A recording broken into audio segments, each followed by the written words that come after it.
আসসালামু আলাইকুম রহমতুল্লাহ। আশা করি সকলে ভালো আছেন। আপনাদের দোয়ায় আমিও ভালো আছি, আলহামদুলিল্লাহ। আমরা মূলত আমাদের খামারের সামনে যে একটা পুকুর আছে, সেই পুকুর থেকে আমরা কিছু মাছ বিক্রি করতেছি। কিছু মাছ বলতে আমরা এইখানে যে মাছ আছে তার মধ্যে তেলাপিয়া এবং পাঙ্গাস মাছ উল্লেখযোগ্য।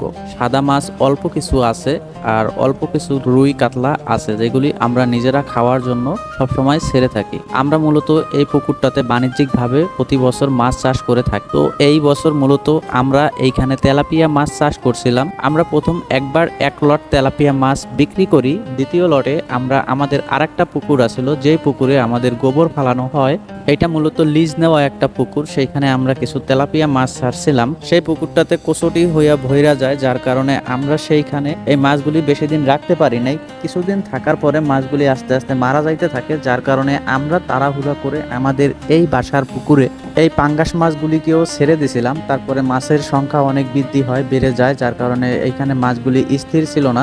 এর জন্য আমরা ডিসিশন নিয়ে আমরা কিছু তেলাপিয়া মাছ বিক্রি করে দেই। আগে আমি একটা ভিডিও আপলোড করছিলাম আমার ফেসবুক পেজ এবং ইউটিউব চ্যানেলে, হয়তোবা আপনারা অনেকে দেখছেন, যারা দেখেন নাই তারা গিয়ে আমার প্রোফাইল থেকে সেই ভিডিওটা দেখে আসতে পারেন। আশা করি সকলের ভালো লাগবে ইনশাআল্লাহ। তো বাকি যে মাছগুলি ছিল, এই মাছগুলি আমরা আস্তে আস্তে খাবার দিতে থাকি। শীত যখন আসে, শীতের সময় মাছ আসলে ওইরকম ভাবে ভালো খাবার খায় না, অল্প অল্প খাবার খায়, যার কারণে আমাদের মাছগুলি অতটা গ্রোথ হয় নাই।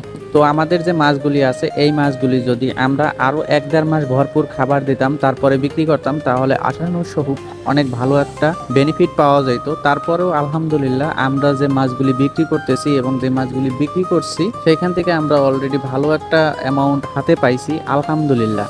ভিডিওটি আপলোড করতে একটু দেরি হইয়া যায়।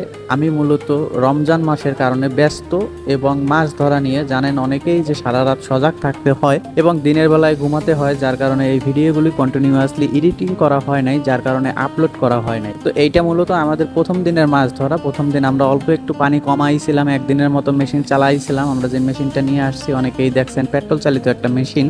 অনেকের প্রশ্ন ছিল যে এই মেশিনটা আসলে 1 লিটার তেল দিয়ে কত ঘন্টা চলে। এই মেশিনটা মূলত 1 লিটার তেল দিয়ে যদি মিডিয়াম আজে চালানো হয়, তাহলে প্রায় 1.5 থেকে 1.25 ঘন্টার মতো চলে। আর যদি হাই পাওয়ার দিয়ে চালানো হয়, তাহলে দেখা যায় যে 1 থেকে 1.5 ঘন্টার মতো চলে। তো এটা আমাদের প্রথম দিনের মাছ ধরা। প্রথম দিন আমাদের টার্গেট ছিল যে 2টা গাড়িতে আমরা 8-16 মনের মতো মাছ আমরা বিক্রি করব। তো আলহামদুলিল্লাহ আমাদের 16 মন প্লাস মাছ হয়েছিল। আমরা 2টা গাড়িতে মাছ নিয়ে যাই। একটা গাড়ি আমরা পিরার বাড়িতে পাঠাই, আর একটা গাড়ি আমরা ভুরঘাটাতে পাঠাই। আমাদের আশেপাশের মধ্যে এই 2টা বাজার রাতে জমে এবং মাছের দাম মোটামুটি আলহামদুলিল্লাহ ভালো পাওয়া যায়, যার কারণে আমরা কাছের বাজারে এইখানেই পাঠাইতেছি। আগের বার যখন আমরা তেলাপিয়া মাছ ধরছিলাম, তখন আমরা বরিশালে বিক্রি করছিলাম, কারণ তখন বরিশালের তেলাপিয়া মাছের দাম অনেক ভালো ছিল। এইবার যেহেতু যেই মাছগুলি ধরতেছি, এই মাছগুলি তেলাপিয়া এবং পাঙ্গাস মাছ। পাঙ্গাস মাছের দাম বরিশালে ভালো না, যার কারণে আমরা এই দিকে বিক্রি করতেছি। তবে আমাদের যে তেলাপিয়া মাছগুলি আছে, এই মাছগুলি মাশাআল্লাহ অনেক বড় বড় হয়ে গেছে। এই মাছগুলি মূলত প্রায় 1 কেজির কাছাকাছি হয়ে গেছে।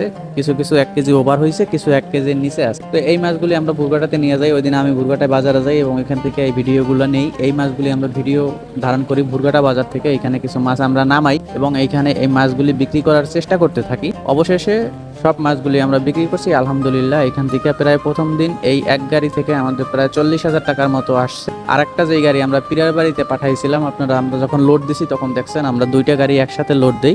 একটা গাড়ি পিরার বাড়ির জন্য ছাড়ছিলাম, ওইখানে একটু অ্যামাউন্ট বেশি আসছিল।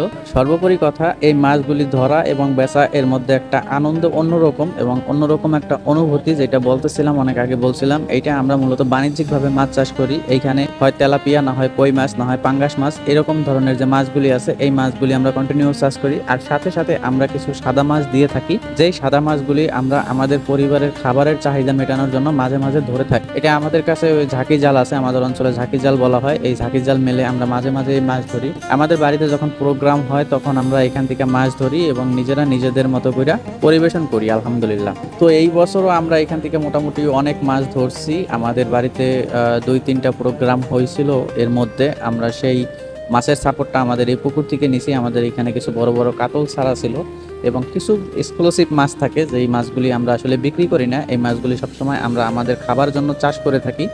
তো এইখানে মূলত কত টাকার মাছ আসছিলাম, কত টাকা ইনভেস্ট করছিলাম, এই সব সমস্ত বিষয় নিয়ে আমি যদি সময় পাই, তাহলে আমি আর একটা ভিডিও তৈরি করব ইনশাআল্লাহ, যেটা দেখে আপনাদের সকলের ভালো লাগবে আশা করি। নেক্সট পার্ট পেতে হলে অবশ্যই লাইক দিয়ে ফেসবুকে দেখে থাকলে ফলো দিয়ে রাখবেন, আর যদি ইউটিউবে দেখে থাকেন তাহলে অবশ্যই লাইক, কমেন্ট এবং সাবস্ক্রাইব করে সাথেই থাকবেন পরবর্তী ভিডিও দেখার জন্য। ইনশাআল্লাহ সকলে ভালো থাকবেন, আমাদের এই কার্যক্রমের জন্য দোয়া করবেন। আসসালামু আলাইকুম ওয়া রাহমাতুল্লাহ।